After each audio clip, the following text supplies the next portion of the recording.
नमस्कार, मैं परवीन अलावत। आप सबकी खबर टीवी देखना शुरू कर चुके हैं। मेरे साथ बादली हलके के विधायक है कुलदीप वत्स। और लॉकडाउन को काफ़ी समय हो चुका है तो कई सारे मुद्दे हैं, और वैसे भी कुलदीप वत्स आजकल काफ़ी चर्चा में है क्योंकि सरकार को जिस तरीके से ये घेर रहे हैं उससे कहीं ना कहीं सत्ता पक्ष है उसको काफ़ी परेशान इन्होंने कर रखा है। ये भी एक वाजिब वजह है, और कई 2-3 मसले हैं जो सरकार के अब छनकर सामने आ रहे हैं। प्रारंभ इंस्टीट्यूट वाला मसला है, और जो पीटीआई हैं उनको हटा दिया गया। कांग्रेस उस पर भी राजनीति करेगी, वो भी मुद्दे हैं। तमाम पहलुओं पर चर्चा करूंगा। वत्स जी, पहला सवाल तो मेरा ये है कि कुलदीप वत्स आखिरकार सरकार पर इतने आक्रामक क्यों हैं? क्योंकि जब से आप इलेक्शन जीते हैं तब से ही बीजेपी के आप हाथ धो के पीछे पड़े हुए हैं। इसका क्या कारण मान के चलें? धन्यवाद अलावत जी। देखिए, आपने बड़ा अच्छा जवाब सवाल किया मेरे से। मैं किसी के पीछे नहीं पड़ा हूँ जी। मैं मेरे बादली क्षेत्र की जनता ने जिताया, मेरे चाचा ताऊओं की, मेरे साथियों की। अगर कोई हक और हकूक की बात आती है तो मेरा फर्ज बनता है मैं जवाब किससे करूँ, क्योंकि गद्दी के ऊपर बीजेपी बैठी है, जेजेपी बैठी है, तो मेरा ऑफिशियली मेरा जवाब लेना उन्हीं से, सवाल भी मेरा उन्हीं से, जवाब भी होगा। तो मैं किसी के पीछे नहीं पड़ा हूँ। आज मंडियों के अंदर आपने देखा, आज का मैं अखबार भी पढ़ रहा था, 7,000 करोड़ रुपए तो सरसों के भी बकाए हैं जी। गेहूं के पैसे, जो हमारी फसल इतने टाइम के बाद आज किसान 8-9 महीने मेहनत करके 6 महीने पूरा परिवार लग के जब मंडियों में लेके जाता है, और उसके पैसे की लेने की बात आती है, उसकी कमाई की बात आती है, तो ये पहली बार हुआ। पहले तो आड़तियों के खाते में पैसा आ रहा है, फिर आड़तियों से वापस पैसा लिया जा रहा है। तो किसानों के गेहूं के पैसे भी आज तक नहीं मिले। तो किसान भाइयों को कितनी भारी परेशानी है ये आप भली बात ही जानते हो। दूसरा, आज कोरोना जैसी एक बहुत बड़ी महामारी है कि एक किस्म से युद्ध है देश के सामने, और इस संकट के समय में हमारे आदरणीय सीएलपी लीडर चौधरी भूपेंद्र सिंह हुड्डा जी ने और हमारे अध्यक्ष ने, सभी ने एक सुर में ये कहा, चाहे सेंटर की बात ही आदरणीय श्रीमती सोनिया गांधी जी, राहुल गांधी जी, प्रियंका जी, सब ने एक ही बात कही कि हम इस संकट की घड़ी में कोई राजनीतिक नहीं करते, हम इसमें गवर्नमेंट के साथ खड़े हैं, और साथ भी दिया। उसके बाद भी ये अपनी राजनीतिक करने से बाज नहीं आ रहे। आपने मजदूरों की हालात देखी, देश के मजदूर जो इस देश को बनाया है, जिस देश को बनाने में इन्होंने अपने पसीने और खून पसीने से सींच के यहाँ पहुँचाया, उनका आपने देखा कि गरीब आदमी की क्या हालात है। किसान इस देश का अन्नदाता है, किसान इस देश को चलाता है जी। आपने किसान भाइयों की क्या दुर्दशा वो आपने देखी है। दूसरा, तीसरा, जो हमारे युवा साथी हैं, जो देश के प्रधानमंत्री, जो हमारे प्रधानमंत्री आदरणीय श्री नरेंद्र मोदी जी ने एक वादा किया था कि 2 करोड़ युवाओं को हर साल में रोजगार।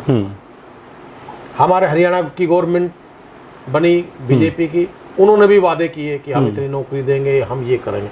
आज 2 करोड़ युवाओं को रोजगार देने की बजाय मेरे हिसाब से आज 10 से 15 करोड़ हमारे जो युवा साथी है वो आज बेरोजगार हो रहे हैं, जो आज उनके बच्चों को, अपने परिवार को पालने के लिए आज उनकी हालात आपके सामने है, और देश के हालात आपके सामने है। जहाँ तक कांग्रेस की बात आती है, ये कहते हैं कांग्रेस राजनीति कर रही है।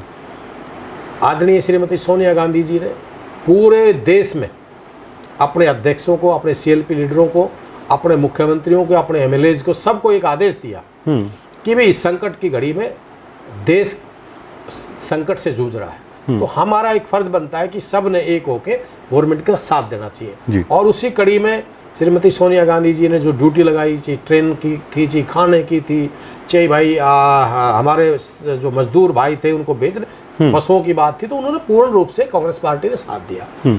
उसमें भी श्रीमती जी प्रियंका गांधी जी ने वो बसें भेजी तो राजनीतिक, राहुल गांधी मजदूरों से मिल लेता है तो राजनीतिक, हमारे कैसे मंडियों में चले जाते हैं या किसी किसान भाइयों से मिल लेते हैं, उनका दर्द सुन लेते हैं तो राजनीतिक। तो हम घेर नहीं रहे। हम जनता की आवाज़ को उठाना चाहते हैं, उठाते हैं, और वो बात अगर किसी को ये लगे, बुरी लगे, तो बेशक लगे, हम अपने चाचा ताऊओं के साथ हैं, अपने युवा साथियों के साथ है, और मेरा फ़र्ज़ बनता है कि मैं इनकी आवाज़ को बुलंदी के साथ उठाऊं और होश के, क्योंकि हम विपक्ष में जरूर बैठे हैं, पर हम विपक्ष के नाते से हम ये नहीं है कि हम गवर्नमेंट से डर के या बुजदिली से बैठ जाऊं और हमारे चाहे रोजगार की बात है, चाहे किसान की बात है, चाहे मजदूर की बात है, तो नहीं उठाऊं, तो ये कोई नाइंसाफ़ी है। जी जी बिल्कुल। वसी, मेरा आप पर आरोप ये है कि आप खुद को एक रॉबिनहुड नेता के तौर पर प्रोजेक्ट कर रहे हैं जब से आपने, हालांकि बड़े मंत्री को आपने हराया है, क्योंकि मैंने आपको करीब से देखा है, रात को एकदम से नहर पे आप पहुंच जाते हो, विधानसभा में देखा दुष्यंत की टेबल के पास जाके उनको घेरने की आपने कोशिश की, लॉकडाउन के दौरान बादली के हॉस्पिटल में आपने जाके, सरकार कह रही कि आपने हंगामा किया, और अनिल विज को आपने चुनौती दे डाली कि अनिल विज को जो करना है मैं करूँगा। नेशनल टीवी पर डिबेट में आप लगातार बीजेपी के लोगों को बोलते हो कि आपको माफ़ी मांगनी पड़ेगी, तो क्या ऐसा नहीं है कि मीडिया की हाइलाइट्स इकट्ठी करने के लिए, खुद की एक रॉबिनहुड की छवि पेश करने के लिए कुलदीप वत्स इस तरह के बयानों से चर्चा में रहना चाहते हैं? देखिए अलाव साहब,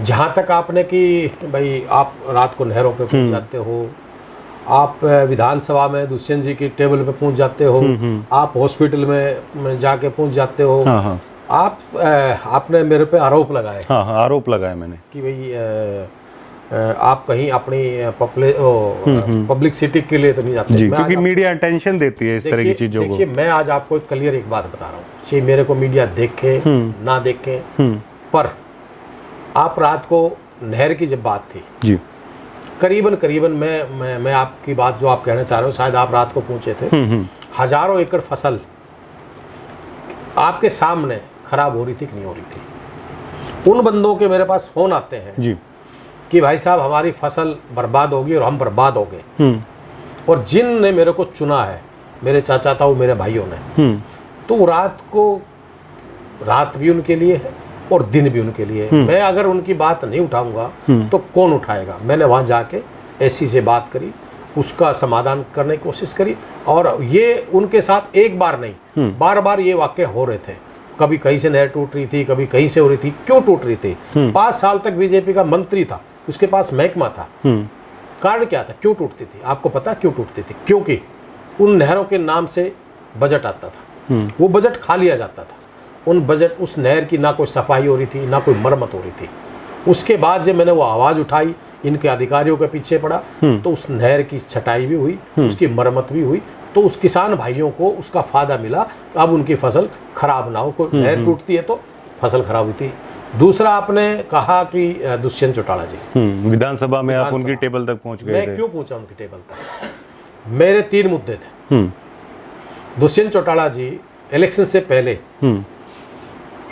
मैं उनकी वीडियो आपको भी सुना दूंगा, और आप तो मीडिया के बड़े खिलाड़ी आदमी आपने देखा होगा, जिन कौम के नाम का खाते थे, जिस कौम के नाम पर राजनीति करते थे, जहाँ पे भी गए उन्होंने एक बात कही, भाई जाट आरक्षण में जो बच्चे बंद हैं जेलों में वो गलत हैं, उनके साथ नाइंसाफ़ी है, हमारा राज बना दो, एक दिन में केस वापस ले लूँगा, उन्हें जेलों से बाहर निकाल दूंगा।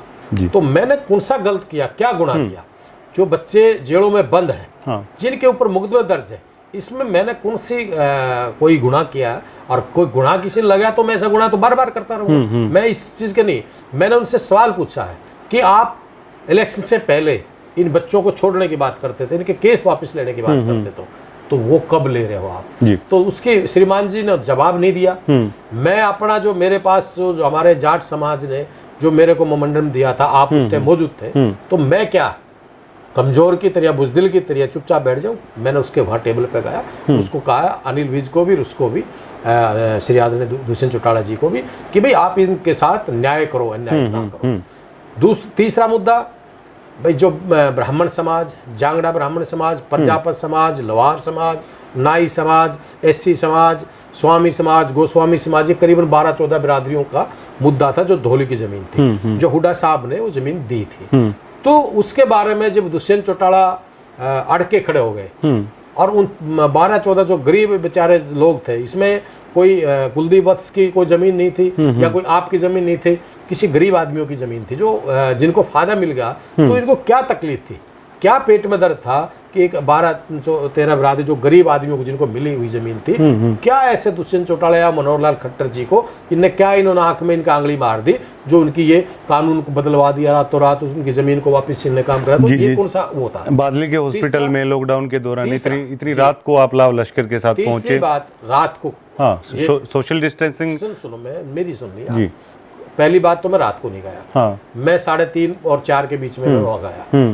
और मैं एसडीएम साहब को भी, मैं जितनी हमारी सीएससी पीएससी थी, बादली की, पाटौदा थी, माचरोली थी, ढाकला थी, सिविल हॉस्पिटल झज्जर था, मैं सब में गया और सभी डॉक्टरों को मैंने हौसला अफजाई की, सैनिटाइज भी, मास्क भी, और मैंने सबको ये कहा भी मैं आपको सलूट करता हूँ। सरकार की तीखी आलोचना की आपने नहीं, मैंने सुनो पहले, मैंने कहा भी मैं आपको सलूट करता हूँ जो आप इतने उस समय में आप हमारे दिन रात मेहनत कर रहे हो, आप इस कोरोना के योद्धा हो। और मैं सभी डॉक्टरों के साथ बैठ कर उनको मैंने मतलब हौसला भी अफजाई की, उनको मैंने सलूट भी किया, उनका धन्यवाद भी जी। उसके बाद मैं बादली जाता हूँ, बादली एसडीएम ऑफिस में भी गया, सबको मास्क, सैनिटाइज, सबको, पुलिस वालों, हमारे इंस्पेक्टर, सबको हमने जहाँ जहाँ जो मिला उनका सबका हौसला अफजाई किया। उसके बाद हम बादली जाते हैं, सामुदायिक केंद्र है जी, 32 आदमियों का स्टाफ है और बादली पूरा गांव आज मेरे हिसाब से 28 से 30 हज़ार आदमियों की पॉपुलेशन है।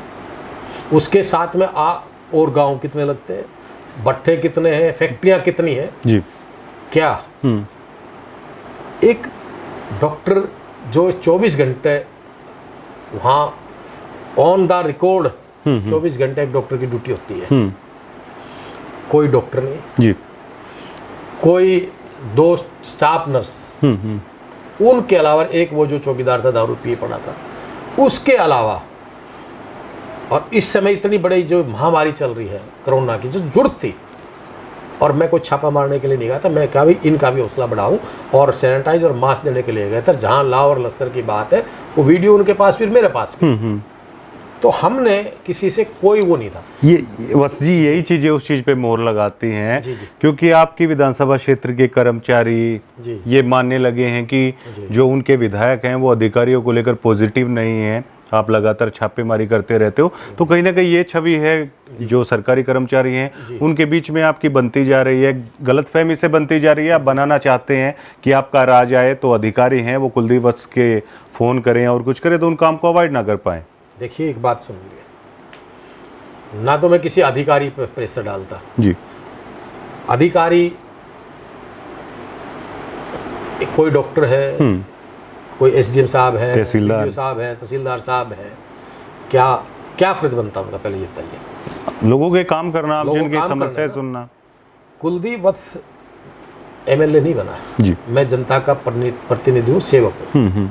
और अगर मेरे चाचा ताऊओं का, मेरे भाइयों का मान सम्मान नहीं होगा और काम नहीं होंगे जी, भैया मैंने तो इन अफसरों से कोई रिश्वत नहीं लेनी, मतलब कड़े फैसले लेंगे आप फिर। कोई नहीं तो इनसे कोई रिश्वत लेनी जी, ना इनसे मैंने कोई मतलब कोई ऐसा कोई गलत काम कराना।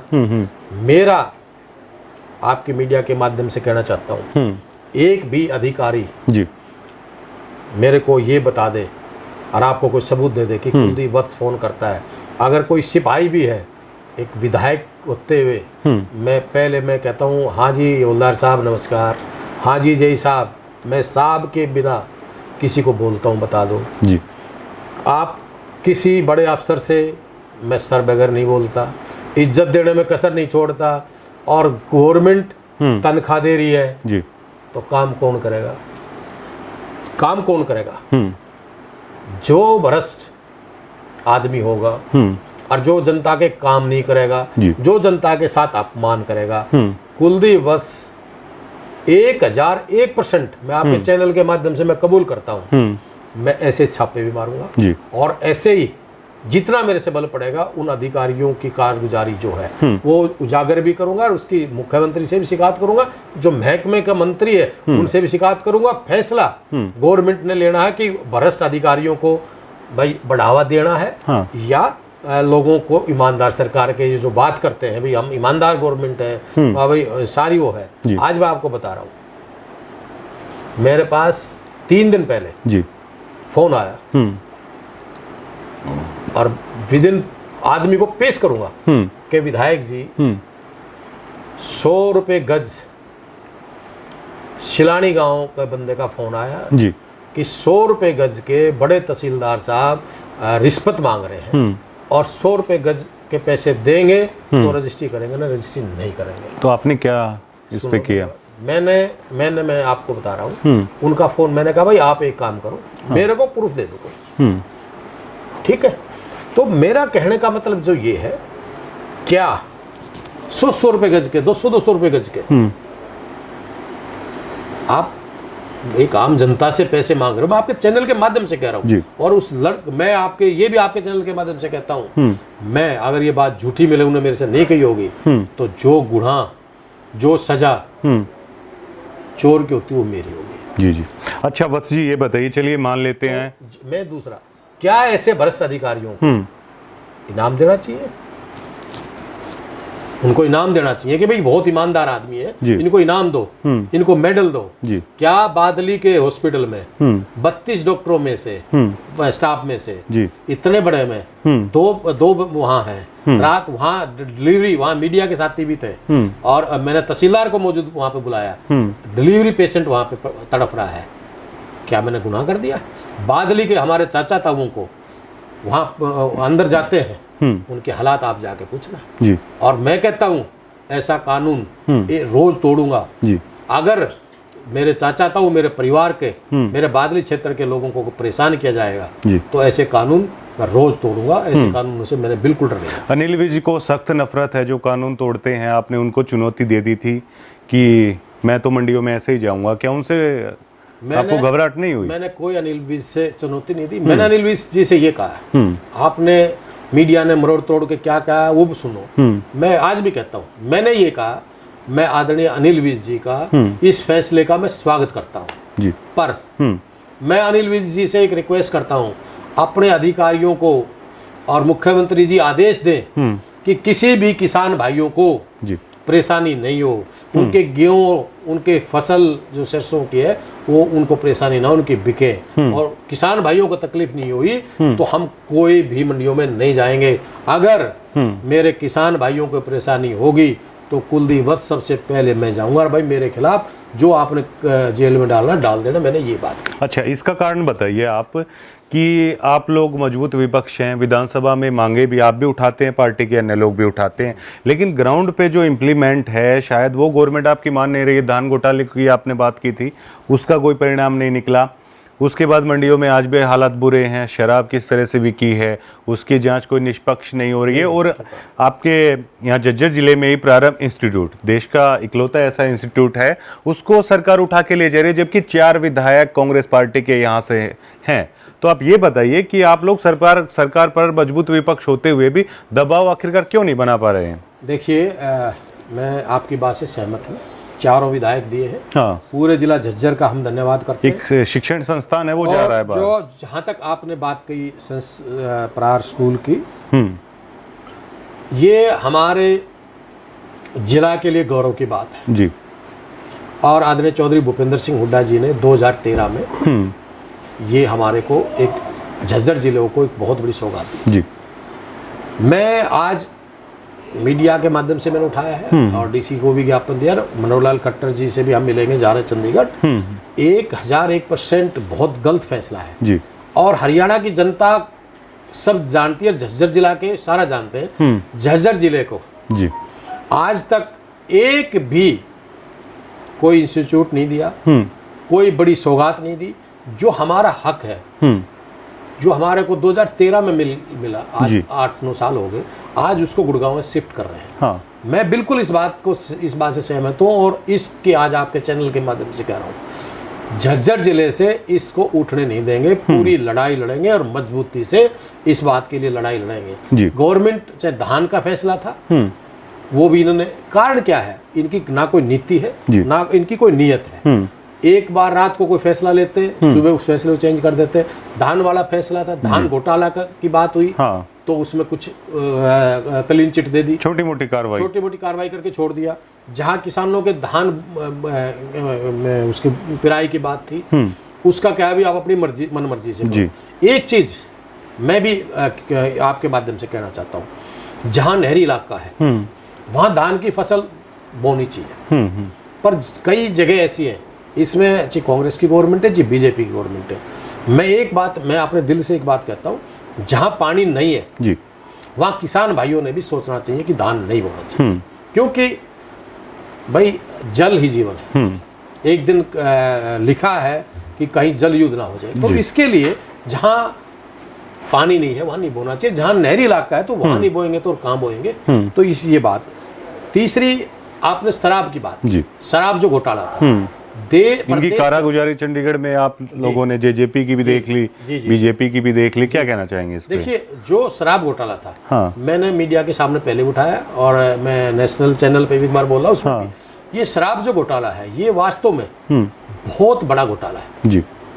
देश प्रदेश के अंदर जिस फैक्ट्री के मालिकों ने 5 साल में पैसा नहीं कमाया होगा, 2 महीने में इतना। क्या पूरे प्रदेश स्तर का घोटाला आप इसे मानते हैं? पूरे प्रदेश स्तर का घोटाला है, चाहे सोनीपत की बात हो, एक पुलिस के नीचे इतना बड़ा जी, इतनी बड़ा घोटाला पानीपत में। फिर वो हमारे जो इनके जेजेपी के कैंडिडेट थे, वो फतेहाबाद, सिरसा, हिसार, आप ये पूरे हरियाणा की अगर जांच कराएं, माल खानों में जितनी शराब थी पूरी आप जांच कराएं, बादली की भी करा सकते हैं, बादली की भी करानी चाहिए। मैं कह रहा हूँ सारे हरियाणा में। उसमें क्या जेजेपी के लोगों की मिलीभगत मिल सकती है? देखिए, मैं पूरे प्रदेश की बात करता हूँ, मैं बादली की नहीं करता। पूरे प्रदेश में जेजेपी और बीजेपी में, एक जेजेपी और बीजेपी दोनों ने मिलके इस हरियाणा की जनता को शराब के मामले में शराब माफियाओं को हावी करके लूटा इस बात पे। और ये बहुत बड़ा घोटाला है, इसकी सीबीआई जांच होनी चाहिए।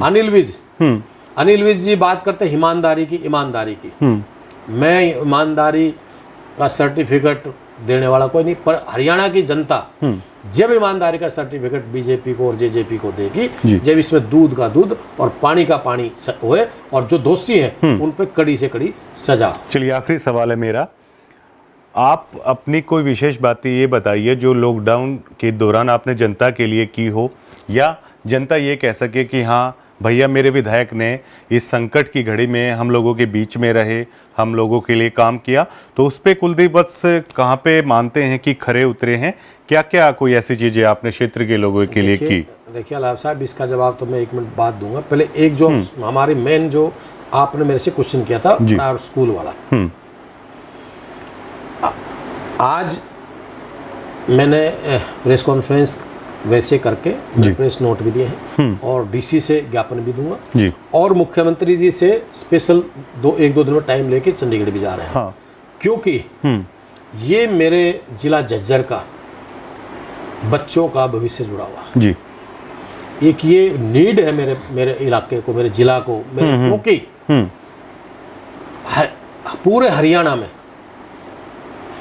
अगर ऐसी संस्थाएं जिस भी जिले में जाए जी, और उसमें से उठ के कहीं दूसरे जिले में जाती है जी, तो उस जिले का बहुत बड़ा दुर्भाग्य है जी। और इसमें चाहे बीजेपी के जो नेता हैं जिला झज्जर के, चाहे जेजेपी के जी, मैं इनसे भी एक बात कहना चाहता हूँ, राजनीतिक से ऊपर उठ के इसका विरोध करना चाहिए।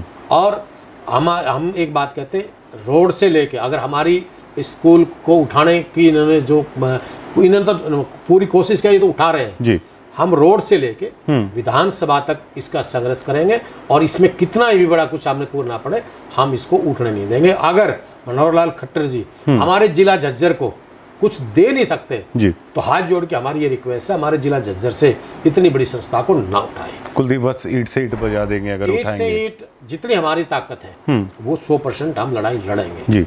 दूसरा, आपने एक क्वेश्चन मेरे से किया कि कोरोना के दौरान, देखिए मैंने कुछ नहीं किया जी, ना मैं इसकी कोई ऐड करना चाहता, पर जितना मेरे से बल पड़ा जी, मेरे को तो बल्कि लोगों ने ये कहा, मेरे चाचा था वो ने, कि भाई तू घर आया कर, ज्यादा मत घूमने आकर, फोन कर कर।